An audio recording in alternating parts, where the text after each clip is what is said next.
This strategy game is like no other strategy game that's come before in the last sort of 10 or 15 years. It feels much more authentic to me than most RTS experiences that I've had. We really want to create this, really bring players kind of down into the action in the same way that we're trying to kind of bring this kind of first-person shooter perspective to an RTS. We want people to really feel kind of down in this shit, really kind of in the action.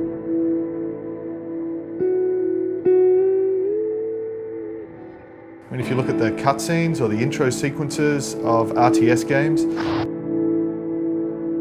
I mean, they're full of these, massive scale battles, 3D cameras, full 3D warfare, and they look like cinematic scenes. And then you actually play the game, and that's totally different to the experience you actually get.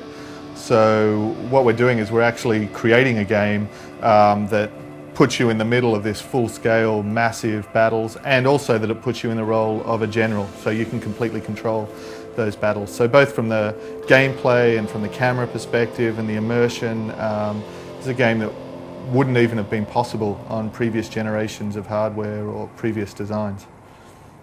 On a battlefield, a general, it's an incredibly challenging, fast-paced environment, but he's not going, I want to build that factory there, I want to put this farm here, I want to manufacture this tank, I want to add this piece of equipment in real time. So we're keeping what happens on the battlefield very realistic. Each platoon of soldiers, the sergeant in that soldier has a name.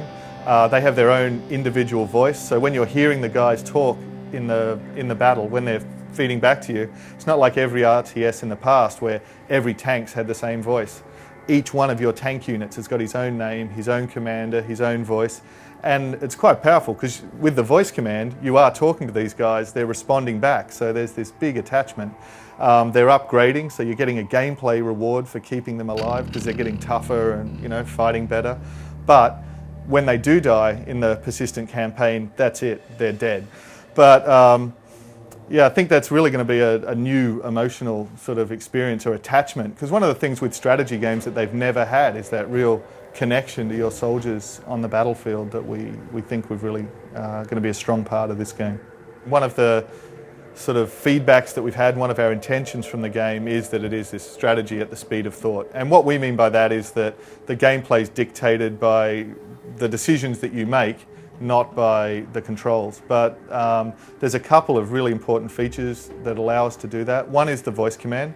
So, I mean, thinking something and saying it is, of course, really natural. And there's two things with that. One, it's super intuitive as how to play. The other thing is that it's very immersive in your role of being a battlefield commander. It's the same as if you've got a steering wheel in a driving game. You're more immersed in the game because that's how you would drive. If you've got a gun in House of the Dead, it's really natural. And I think the voice command is to strategy gaming what the steering wheel is to a driving game. But the other element of it is the AI. So it's, instead of having to individually control hundreds of these little pawns, again, just like a real general would do, if you give a command to your units, so Green team capture Delta, once you've given that command, they're smart enough to follow that on their own. They'll move from cover to cover, they'll flank, they'll pick targets of the enemy.